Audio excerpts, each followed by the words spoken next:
এখন যদি কোনো আমার ভাই মনে করেন যে হুজুর আপনি জলসে এসে রাজনীতি করছেন কেন, 100 বার করব আমার ইসলামে রাজনীতির কথা আছে না নাই। কিন্তু আমি আপনাকে প্রশ্ন করব, যে কথা আমার বিষয়ে ভাবছেন, একবার ওদেরকে বলেছেন তোরা রাজনীতি করছিস কর, আমার ইসলামের উপর আঘাত ভেবে দেখো। একটা নবী বংশের বাচ্চা আজকে যদি এত লড়াই করতে পারে, তার সাথে যদি আরো গোটা 25-30 তোমরা দাও, তাহলে লড়াই বেশি করে করতে পারবে না পারবে না? আমার মৃত্যু আমাদের হবে না হবে না? হাত তুলে বলুন, মৃত্যু হবে না হবে না? মরতে একদিন হবে। দুনিয়ার লোভ লালসায় পড়ে, দুদিনের দুনিয়ার লোভ লালসায় পড়ে আল্লাহ ভুলে যাবেন, নবী ভুলে যাবে। আল্লাহর যারা বিরোধী করবে, রাসূলের যারা বিরোধী করবে, এতে আমার আল্লাহর কোনো অসুবিধা নাই, রাসূলুল্লাহর কোনো অসুবিধা নাই। কিন্তু আমি জানতে চাইছি, আমার কাছে আল্লাহ প্রিয় নাই দুনিয়ার রাজনীতির নেতারা প্রিয়? হাত তুলে সাক্ষী দেবেন কার কার কাছে আল্লাহ প্রিয়।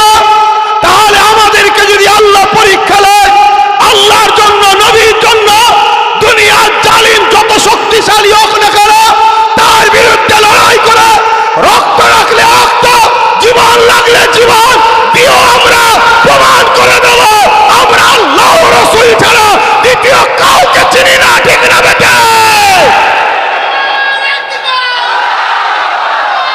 আজ আপনাদেরকে বলবো, বিভিন্ন থানায় কেস চলছে, কেস করছে, কেস করুন, আমি একমত। আমি আপনাদেরকে অনেককে কেস করতে বলেছি, কেস করা চলছে। কিন্তু আমি বলতে চাই, ওই কেস ডায়েরি রয়ে যাচ্ছে, এটাকে এফআইআর হচ্ছে, এটাকে মামলায় তুলছে না, কেস হচ্ছে না। আজকে এই বাংলায় যদি কেউ গরিবেরা কথা বলে, তাকে তুমি তুলে জেলে ভরে দিচ্ছ, নিরীহ মুসলমানদের ঘরে কেস দিয়ে জেলে ভরে দিচ্ছ।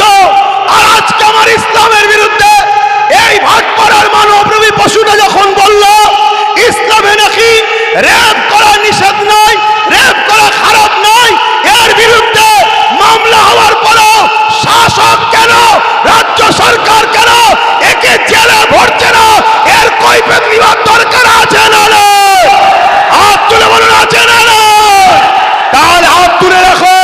তাহলে আমাদেরকে বুঝতে হবে, যদি শাসক এদেরকে জেলে না ভরে, তাহলে আপনারা যারা হাত তুলেছেন, এই হাত ওয়ালাদেরকে জিজ্ঞাসা করছি, এরা দুজনে টাকার ইপিট উপিট এই কথাটা কি মেনে নিতে পারছেন?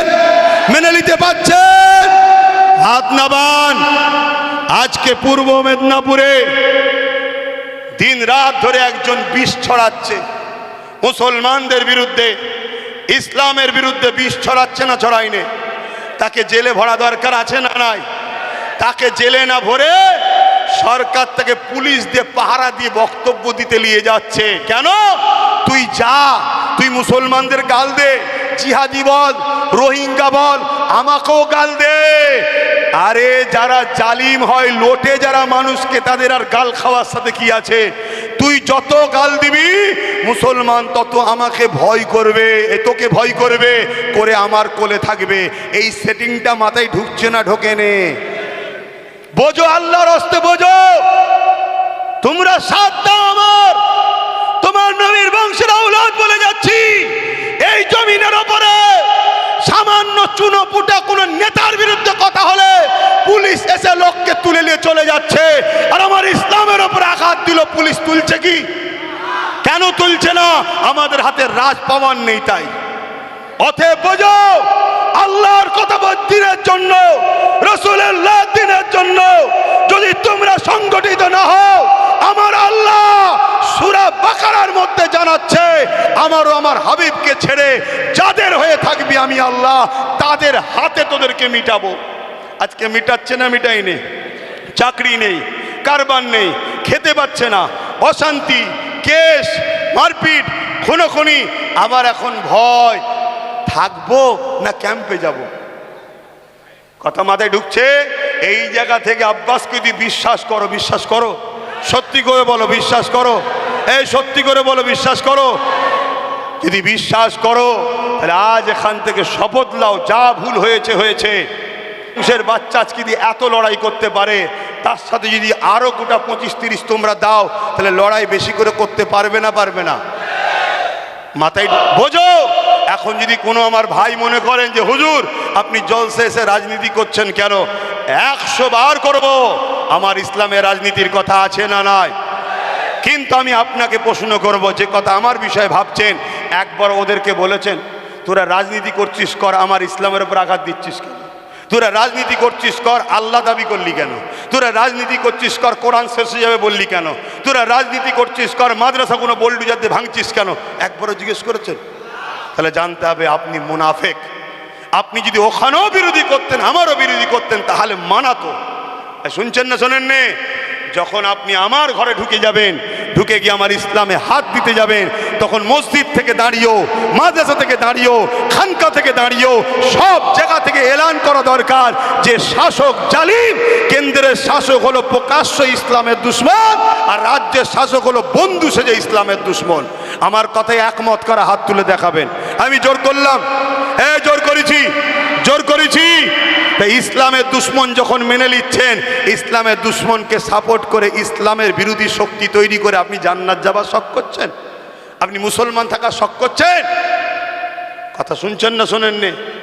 মনে রাখবেন, হয়তো কালকে কোনো মুশরিক মুসলিম সুরাতে মুনাফিক আমার বিরুদ্ধে সমালোচনা করতেই পারে, কিন্তু আপনাকে বলছি সমালোচনা বিরোধী আমার আল্লাহর বিরুদ্ধেও লোক আছে না নাই, পক্ষেও আছে না নাই, নবীর বিরুদ্ধে লোক আছে না নাই, পক্ষে আছে না নাই, দাদা হুজুরের বিরুদ্ধে লোক আছে না নাই, পক্ষে লোক আছে না নাই, তা আমার বিরুদ্ধেও লোক থাকতেই পারে। কিন্তু আপনি বলুন, আপনার বিবেককে বলুন, আব্বাস সিদ্দিকী নিজের বাচ্চার জন্য লড়ছে, নিজের জন্য লড়ছে। ভাবুন, তোরা বাবা রাজনীতি করছিস করগে যা। আব্বাস সিদ্দিকী যখন নওশাদের পাশে দাঁড়িয়ে ওখান থেকে চিল্লাবে সেটা আলাদা বিষয়, কিন্তু তুই যখন আমার মসজিদ ভাঙার প্ল্যান করবি, আইন তৈরি করছে মসজিদ মাদ্রাসা ভাঙবো, আবার ইনি কি বলছে এখানে আন্দোলন হবে না, দিল্লি চলে যাও। তাহলে আমরাও তো বলতে পারি যে এখানে ভোট হবে না, দিল্লি চলে যাও। এই বলাটা কি অন্যায় হবে? এ অন্যায় হবে? ও আব্বাস খারাপ, আব্বাস খারাপ। ও তুমি বদমাইশ, ক্ষমতার জোর দেখিয়ে আমাদের সহযোগিতায়, আর তুমি আমাদেরকে বলছো দিল্লি যাও। তাহলে আমাদেরও বলা দরকার আছে না নাই? কষ্ট পেচ্ছেন? যদি তোমার সামান্য দুনিয়ার পেট ঘর বাড়িটাই যদি আগে হয় তাহলে কষ্ট পেতে পারো, আর যদি মনে হয় সব কিছুর আগে আল্লাহর দিন, তাহলে কষ্ট পাওয়ার তো কোনো ব্যাপার নেই। আমার শেষ এই দাঁড়িয়ে আর একটা কথা আমি চাইছি, চেষ্টা চলছে ফুরফুরাশি আহলে সুন্নাতুল জামাত থেকে বা অন্য কোনো সবাই মিলে, ভাই এক হওয়ার দরকার আছে না নাই? আমি সবাইকে খুলেআম কল দিচ্ছি, আসুন সবাই এক হই, দরকার আছে না নাই?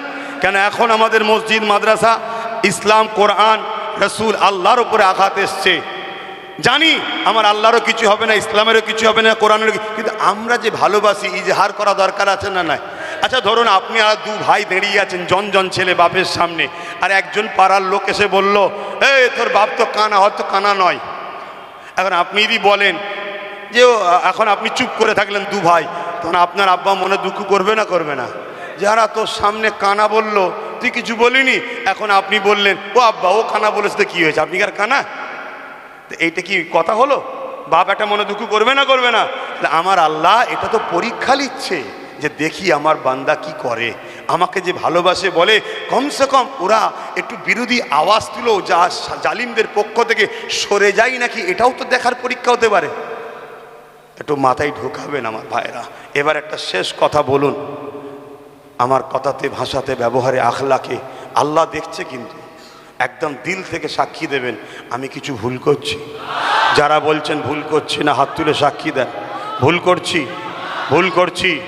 ইসলামের পক্ষে, ইসলামের দুশ্মনদের বিরুদ্ধে লড়াই চলবে, প্রতিবাদ করব তো, প্রতিবাদ করব তো। আপনারা পাশে থাকবেন তো, সরে যাবেন না তো, হাত না বান। আচ্ছা আপনারা পাশে থাকলে কি লাভ, আর না থাকলে লস কি? আপনারা না থাকলে আমার কিছু লস আছে? কিছু লস নেই, ওজন লাভ আছে। কি লাভ? আর একটু আরামে ঘরে ঘুম হবে। না থাকা মানে দাওয়াত করবেন না, আসবো না, আল্লাহকে বলবো আল্লাহ আমি তো যাইনি, কাউকে পাইনি, তো বলবো কি করে? আর সুযোগ পেয়ে যদি হক কথা না বলি, আল্লাহ কিয়ামত দিন আমার জিভকে টেনে কপালে পেরেক দিয়ে মারবে। তো যাক, আমি কথা শেষ করি।